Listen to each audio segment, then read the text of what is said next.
Well, President Obama today made a speech on the state of the economy, and the presumptive Republican nominee Mitt Romney gave a competing speech today in Ohio. So what is the state of the economy really? Well, just last week, there was a spike in Americans applying for unemployment aid as hiring remains sluggish. According to the Federal Reserve, Americans have seen their wealth plummet 40% between 2007 and 2010.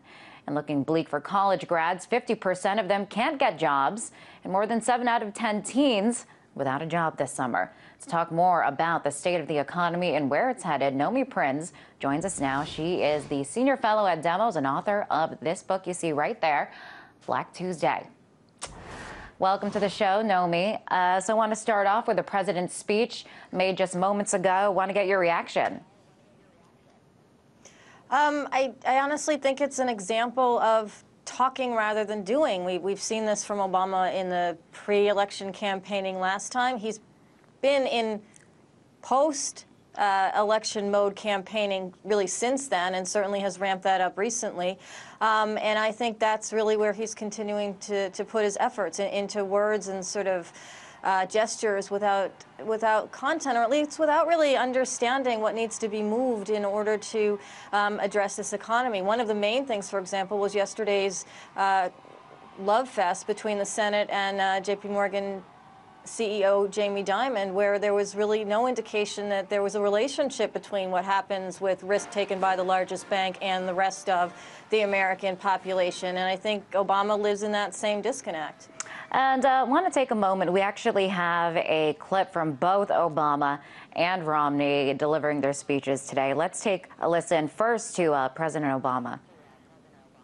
And when my opponents and others were arguing that we should let Detroit go bankrupt, we made a bet on American workers and the ingenuity of American companies, and today our auto industry is back on top of the world.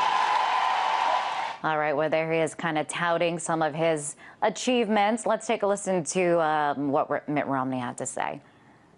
A lot of people have had some real tough times, and the policies the president put in place did not make America create more jobs. As a matter of fact, he made it harder for America to create more jobs. All right, well, there he is in attack mode as expected. But Nomi, if we can compare and contrast, I mean, who is the right track? And in the end, is there really a difference in their messages? Well, first of all, I'd say that it's a bit unfair. Well, it's politics, of course, but to say that what Obama has done has detracted from jobs. I think, in terms of creation of jobs, the fiscal stimulus package that happened at the onset of the crisis was perhaps useful, and maybe it did keep jobs from being lost. And I know that's the White House's line. And what would have been lost without that additional money, we don't know. But we do know that, in general, the job situation remains bleak. The nature, the quality of jobs, which neither Obama nor Romney are really discussing in any of their messages, remains bleaker than the number of unemployed people, and that people who do have jobs are finding it difficult to make ends meet, and difficult to keep up with the inflation of regular costs, such as health care, such as food, such as education. And so you have to look at those broader issues, and it doesn't seem like in this fight between I did this and I saved the auto industry, which it was helpful to get money into the auto industry, and it has turned around to some extent. But that's one industry in one component of America, and there are broader issues across the country. Now, Nomi, there is a little bit of irony in the speeches that were delivered today, and it could be a bit of a problem for Obama, given the irony of the speech. 2 years ago, Bill Clinton delivered this speech in 2010.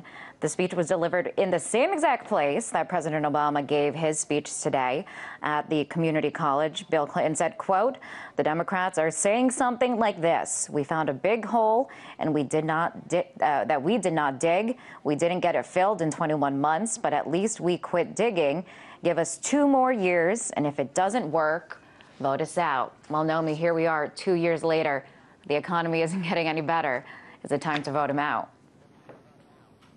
I actually think he will be voted out, but that it remains to be seen what happens between now and the election. I think a lot of that is because of the job situation of the general economy, and I think that a lot of people in this country are really sick of hearing words and not seeing real fundamental change around them. You know, that was the promise. It was hope. It was change. It was different. It was new. It was bright. And it hasn't been that.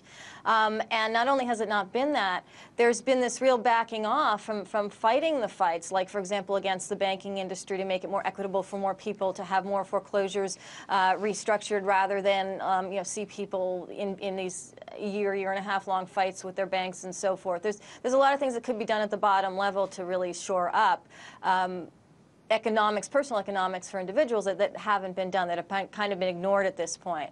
And that has been a real failing.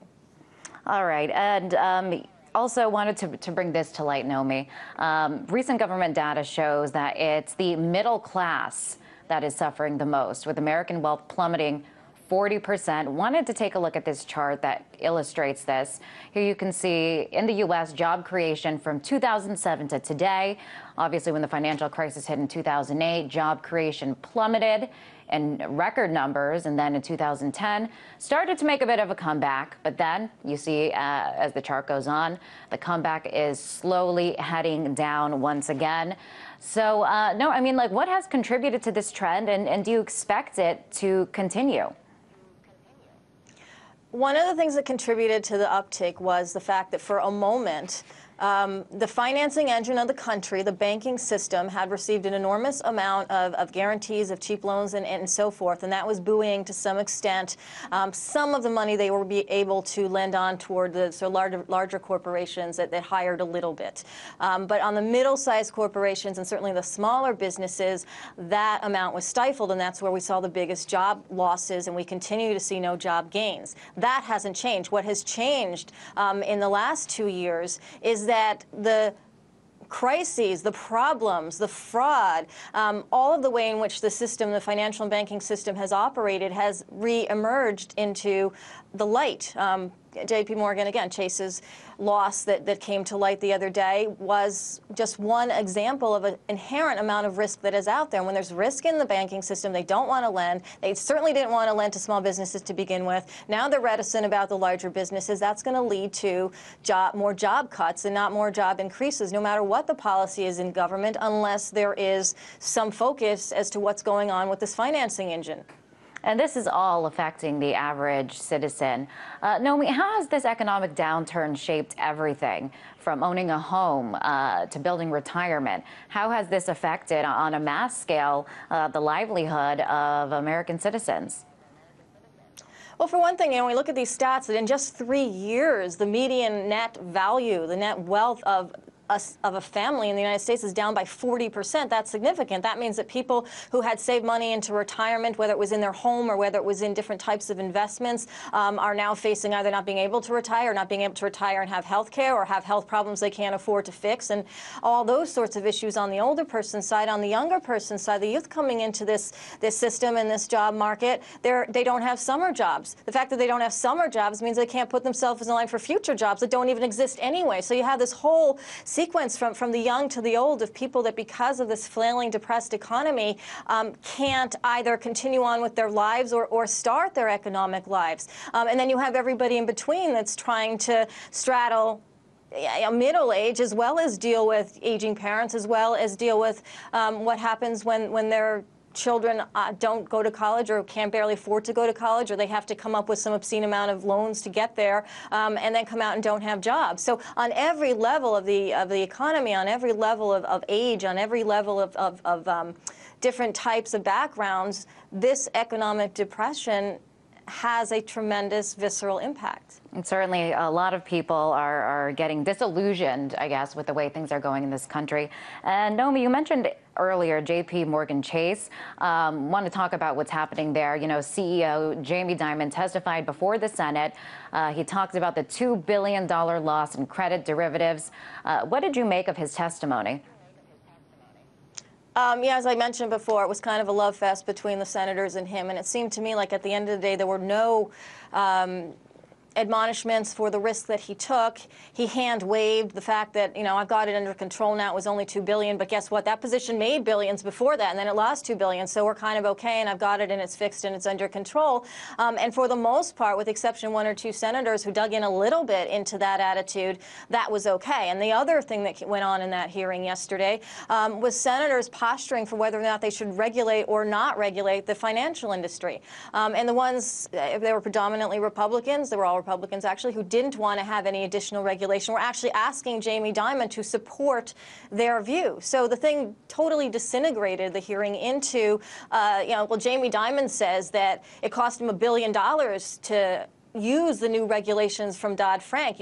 We're worried about $2 billion he lost in trading, but hey, he lost $1 billion in regulations, so that must be equivalent. And it just went into all sorts of realms which had nothing to do with looking at the structural problems in the banking system. The fact that J.P. Morgan Chase, among other banks, exists on zero interest rate policy from the Fed. The fact that that zero interest rate policy does not get brought down into people trying to refinance their homes or go to colleges or build small businesses or maintain jobs, that it kind of stays there with the banks who are putting on derivatives positions. And none of that was addressed yesterday. And I think it's interesting that you call it a love fest. And in the end, I mean, what does this all have to say about the strides that the U.S. has made since the economic crisis began back in 2008? You're saying that regulation is almost non-existent. Well, yeah, I mean, look, there was a regulation passed, the Dodd-Frank bill, but it hasn't changed anything. You look at the biggest banks, they have 20% more derivatives exposure than they had pre the 2008 crisis. They are taking large positions that are swinging back and forth and saying it's okay and being allowed to say it's okay.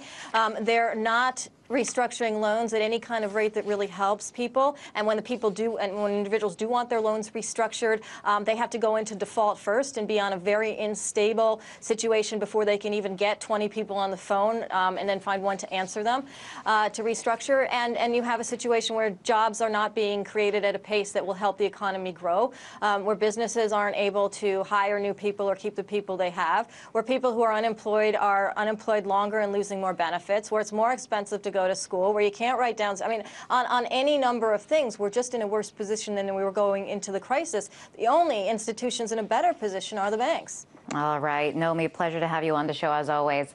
That was Nomi Prince, Senior Fellow at Demos and author of the book Black Tuesday.